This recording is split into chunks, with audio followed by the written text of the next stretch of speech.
আসসালামু আলাইকুম রহমতুল্লাহ। কেমন আছেন সকলে? আশা করি সকলে ভালো আছেন। আমরা উপস্থিত হলাম আরেকটি নতুন ভ্লগ নিয়ে। আমরা আজকে যাচ্ছি মইনুত ঘাট। তো মইনুত ঘাটে যাওয়ার জন্য বের হওয়ার কথা ছিল সকালবেলা, কিন্তু আমরা সকালে বের হতে পারিনি আনফর্চুনেটলি। আমরা বিকেলে 3টা সাড়ে 3টার দিকে বের হয়েছি। তো চলুন।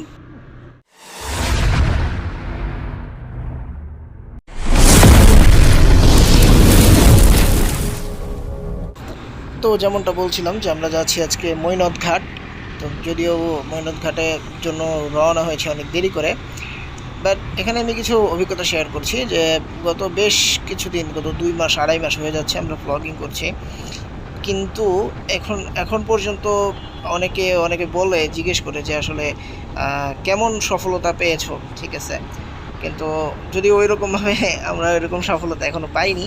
যাক, সেটা নিয়ে খুব একটা বেশি চিন্তা করছি না, বিকজ আমরা জানি যে এই ভ্লগিং বা সহজ কথা ইউটিউবিং করা তো সহজ না। এখানে অনেকেই খুব দ্রুতই সফলতা পেয়ে যায়, জনপ্রিয় হয়ে যায়, আবার অনেকের অনেক দিন সময় লাগে। তো আমরাও ওই একটা আশা নিয়ে বসে আছি যে ঠিক আছে, কাজ করতে থাকি, বেশ দেরি হলে সমস্যা নেই। আর এখন কিছু অভিজ্ঞতা বলতে, যেটা বলছিলাম 2 মাস হয়ে গিয়েছে ব্লগিং করছি, বাট এখনও এই যে যখন আমরা বাইকে ব্লগিং করতে যাই, তখন বিশেষ করে আমার এই সমস্যাটা বেশি হয়। তখন আসলে আমার বেশি সময় বসে থাকলে বাইকে তখন অনেক ব্যথা হয়ে যায়, শরীরে অনেক ব্যথা ট্যাথা করে। তো বাট রাকিবের এই সমস্যাটা হয় না, কারণ রাকিব প্রতিদিনই বাইক চালায়। ও ভার্সিটিতে যায় বাইক নিয়ে, তারপরে ব্লগিংয়ের জন্য যখন বের হই আমরা, তখন তো বাইক চালাই। তো আমি চিন্তা করছি ইনশাল্লাহ একটা বাইক শিখে, যেখান থেকেই হোক, যেভাবেই হোক, শিখে বাইক চালানোর ব্যবস্থা করতে হবে। বিকজ বাইক ছাড়া অনেকেই দেখি এখন অনেকটা ইম্পসিবল বিষয় হয়ে দাঁড়াচ্ছে অনেক কিছুই। তবে আবার বাইক যারা চালায়, যারা বাইকার আছে, তাদের জন্য অনেক পেট্রোলের দামটা বেশি খারাপ অবস্থা আছে।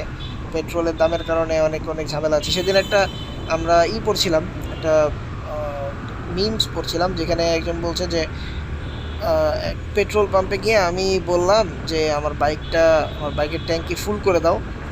তো আশপাশে সব বাইকাররা এমনভাবে তাকিয়েছিল যে আমি যেন ভিন গ্রহে থেকে এসেছি। তো এরকম অবস্থা। তো বাইকারদেরও অবস্থা অনেক ক্ষেত্রেই, বিশেষ করে পেট্রোল দামের ক্ষেত্রে, শোচনীয়। তো যাই হোক, তারপরেও বাইক আসলে চালানো উচিত আমি মনে করি আমার জন্য।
পরবর্তীতে অবশেষে আমরা এখন কোন ব্রিজে আছি?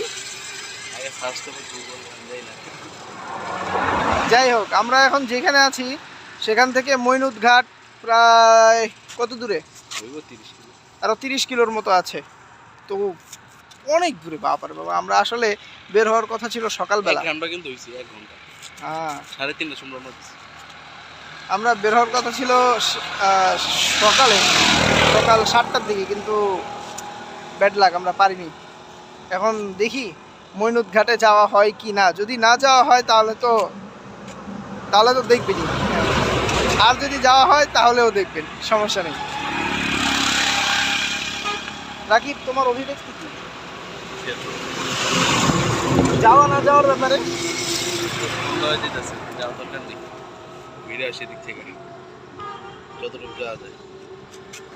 ব্রিজ থেকে নদীর পানির স্রোতের নেওয়া একটি দারুণ শট। আপনারা যদি এই ব্রিজে যান তাহলে এটা দেখতে পাবেন, বেশ ভালো লাগবে আপনাদের।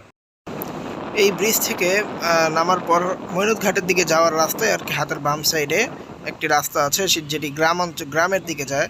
আর এই যে পার্কটা দেখতে পাচ্ছেন এটির নাম হুমায়ুন পার্ক, আর আমরা সেখানে যাইনি, আমরা বাইরের রাস্তাটা ধরে গ্রামের ভিতরে গিয়েছিলাম।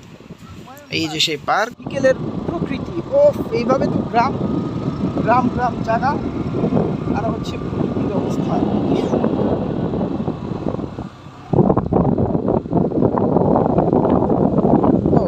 ডিসিশন ফাইনাল, আমরা যাচ্ছি না মইনট ঘাট। হ্যাঁ, মইনট ঘাট গিয়ে আস্তে আস্তে রাত্র অনেক হয়ে যাবে, ঠিক আছে, ঝামেলা আছে।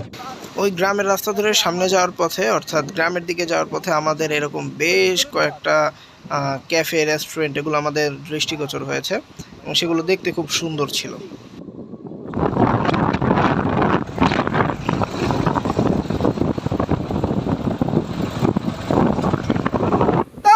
আমরা ভাই আসতে ভয় ভয় পানিতে ডুবিয়ে দিব। ও আসো তাহলে তো আমাদের ব্লগটা এখানে এন্ড হচ্ছে, বিকজ আমরা এখন চলে যাচ্ছি কোথায়? আমরা এখন চলে যাচ্ছি আমাদের বাসায়। আমরা বসিলা হয়ে যাবো, বিকজ আমাদের দেখা হবে।